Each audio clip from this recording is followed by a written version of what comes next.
Little Red Cap or Little Red Riding Hood. Once upon a time there was a dear little girl who was loved by everyone who looked at her, but most of all by her grandmother, and there was nothing she would not have given to the child.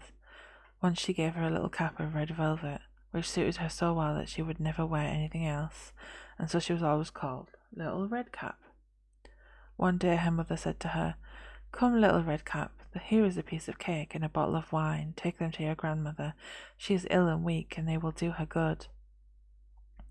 Set out before it gets hot, and when you are going, walk nicely and quietly, and do not run off the path, or you may fall and break the bottle, and then your grandmother will get nothing. And when you go into her room, do not forget to say good morning, and don't peep into every corner before you do it." "I will take great care," said Little Red Cap to her mother, and gave her hand on it.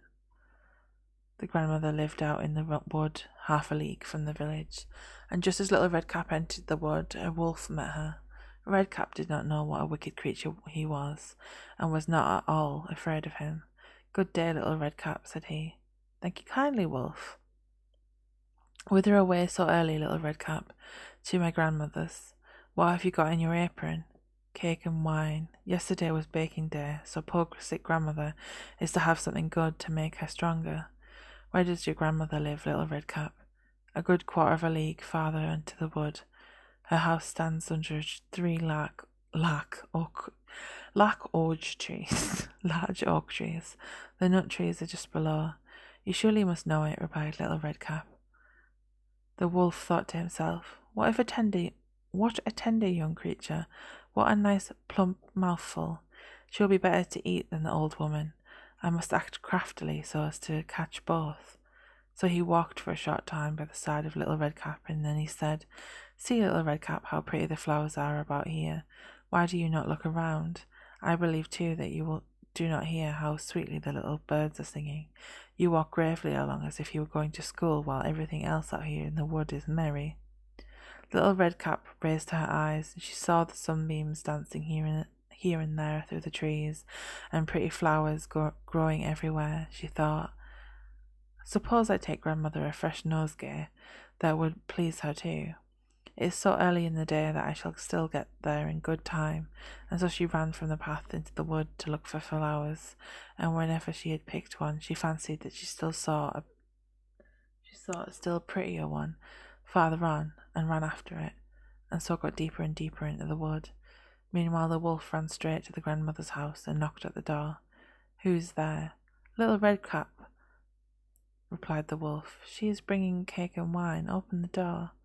"Lift the latch," called out the grandmother. "I am too weak and cannot get up."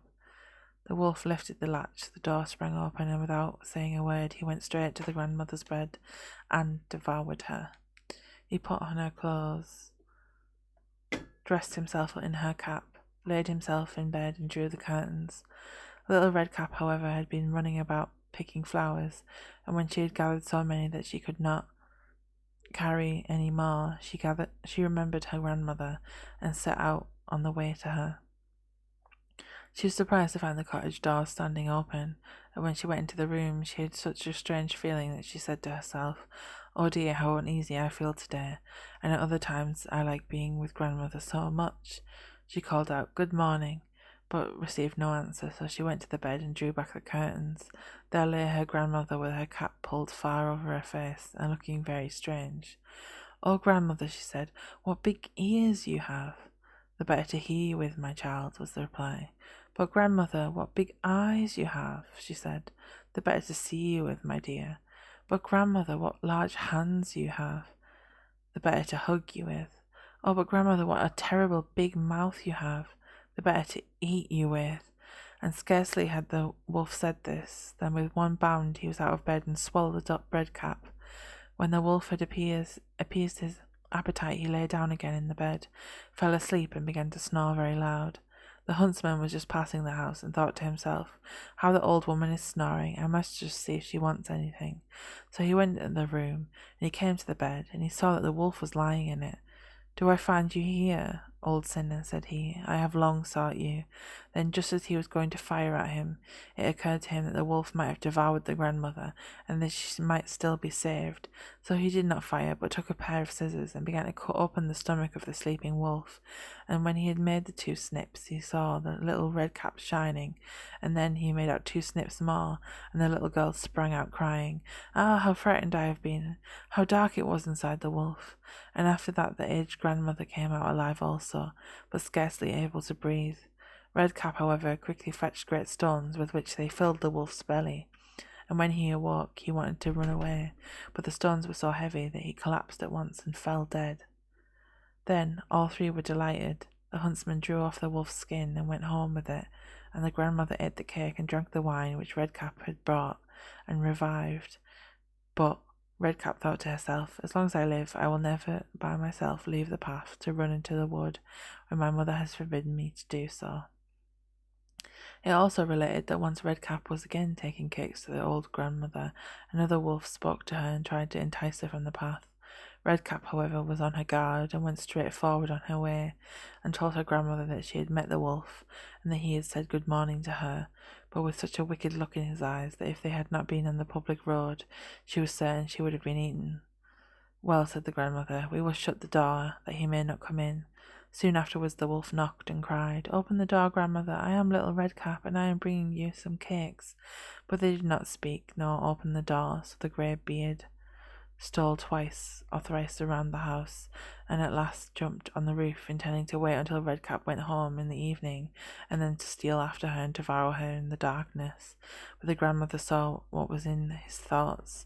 In front of the house was a great stone trough, so she said to the child, "Take the pail, Redcap. I made some sausages yesterday, so carry the water in which I boiled them into the trough."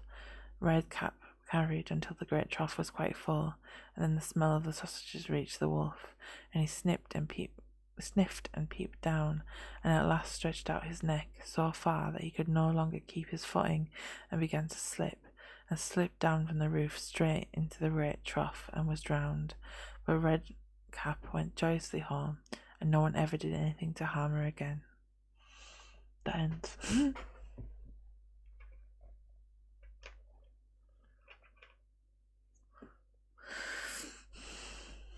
That's the version of the story that I remember being told as a child.